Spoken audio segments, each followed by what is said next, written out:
we are going to try this again without cats.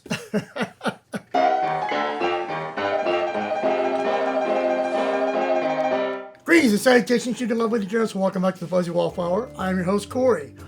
If you saw my Lady Manhattan cocktail video a little while back, you saw that I tried to do a cherry infused tequila, and turned out okay.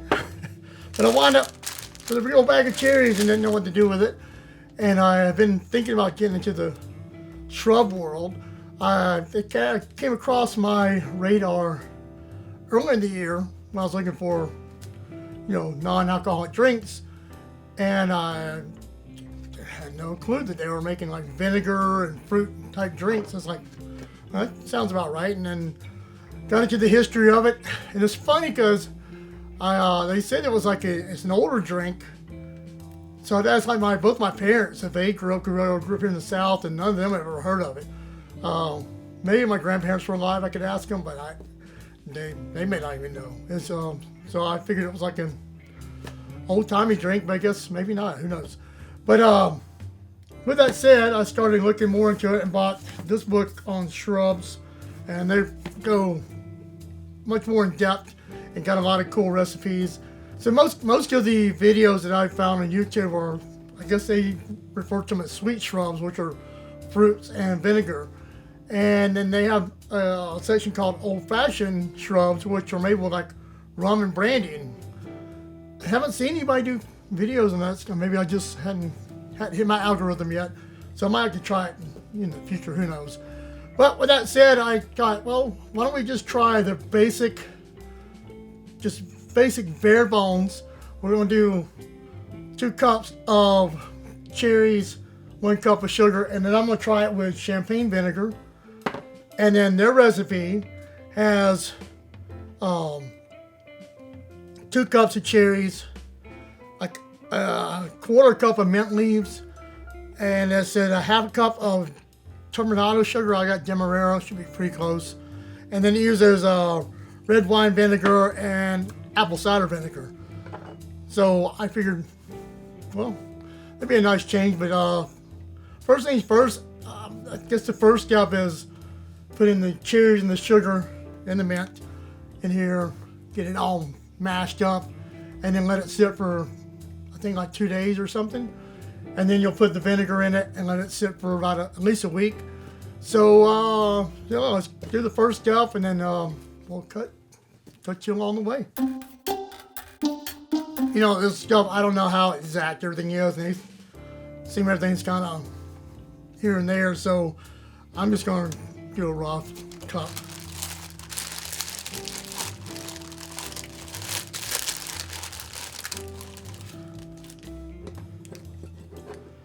Alright, so this is our regular cherry. Got 2 cups of cherries, and we're going to do 1 cup of sugar.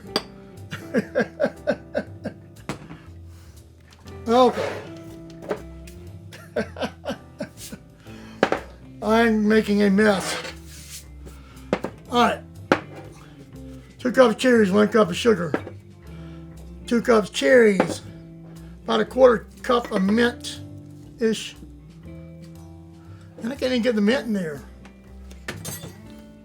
I keep talking about wanting to try to do some of these little small cooking things, but I can't even manage this. I'm going to screw up that. So I'll have 1/2 cup of Demerara sugar.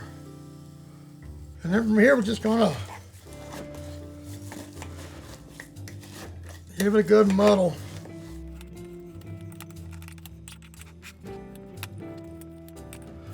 Alright, I guess at this point we'll just let this thing sit for a couple of days, and then we'll add the vinegar to it, and have to wait a few more days.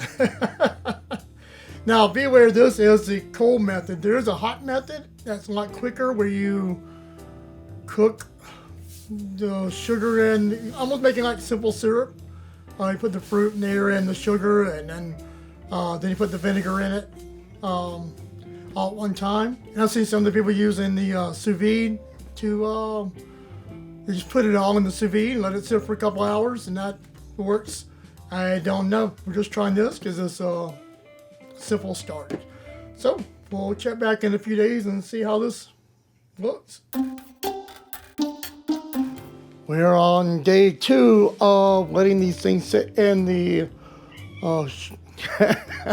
Cat wants to be a part of it. Day 2 of letting these sit in the sugar. They look very juicy. Next, I just got a nut milk bag. I'm gonna try to squeeze them through. I'm gonna do the cherry one first, and then do the cherry mint after, so I don't get the flavors all mixed up. And then we'll add the vinegar and let it sit for a few days.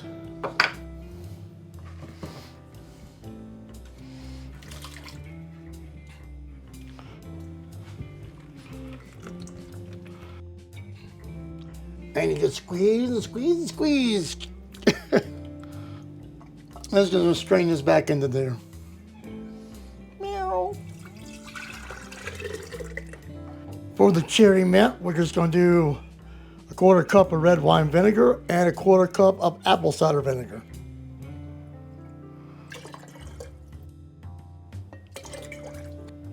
And for the regular cherry, we're just going to do a full cup of champagne vinegar. Say hi.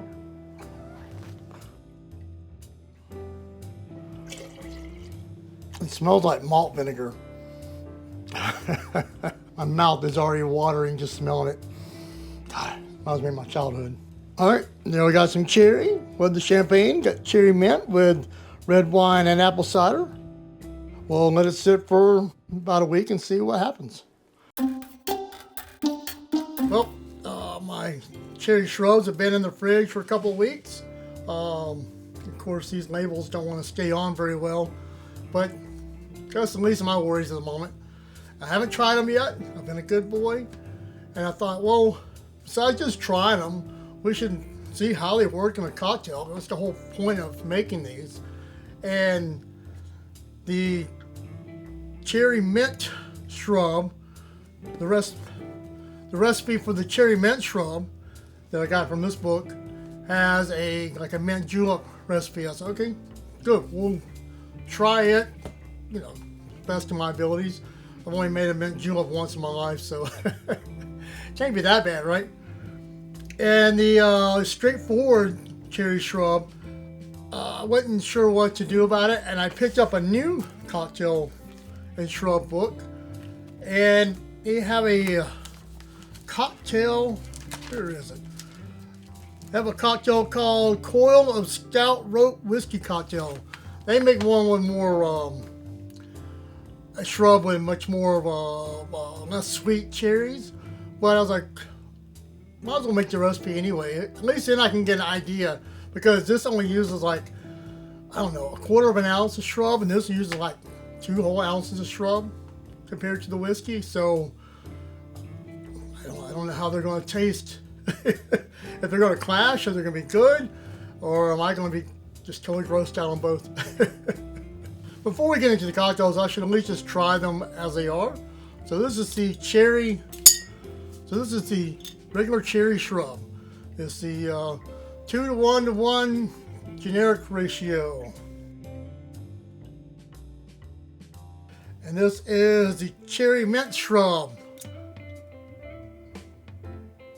All right, the cherry shrub. This one was made with the champagne vinegar and Demerara sugar and cherries. Let's see what it tastes like. It's very sweet.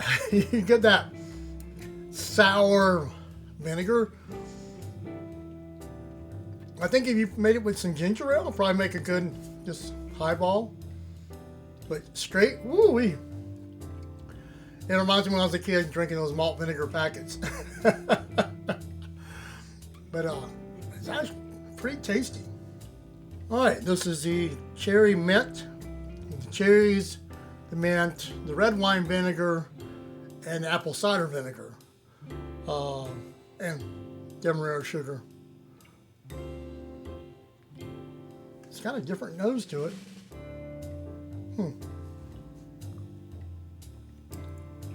This one's not quite as punchy in your mouth with the vinegar. That was real sweet. Like you could drink this not on its own. Actually, not too bad. Huh. Well, let's try some cocktails and see how they work with alcohol. So first, we are going to make the Cherry Mint Julep from the Shrubs and Old Fashioned Drink for Modern Times book that we got the recipe for the shrub from. So we'll see if I can follow the whole. So it said about 2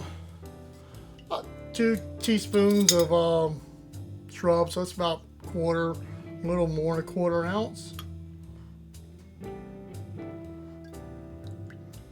And put 8 to 10 mint leaves in there. Give those a little muddle.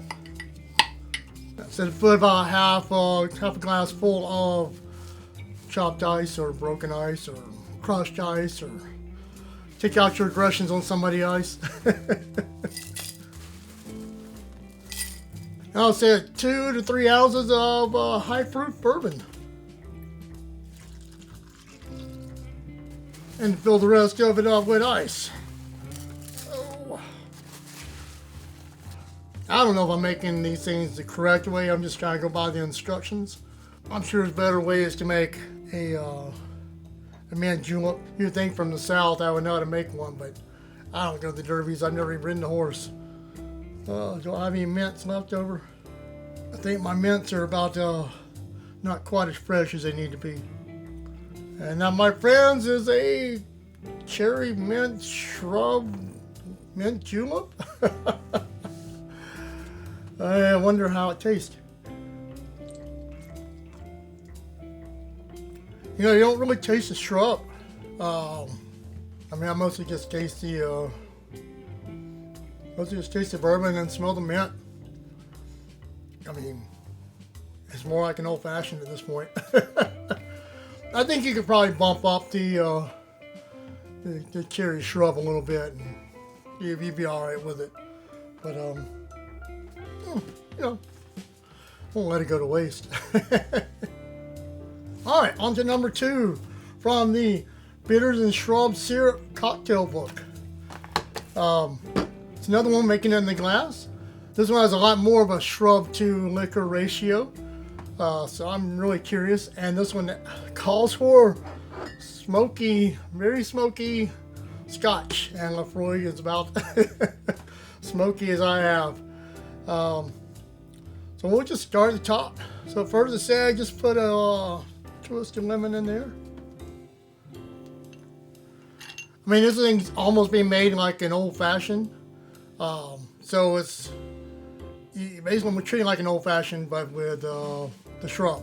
So 2 ounces of Smoky Scotch, 2 ounces of the Cherry Shrub.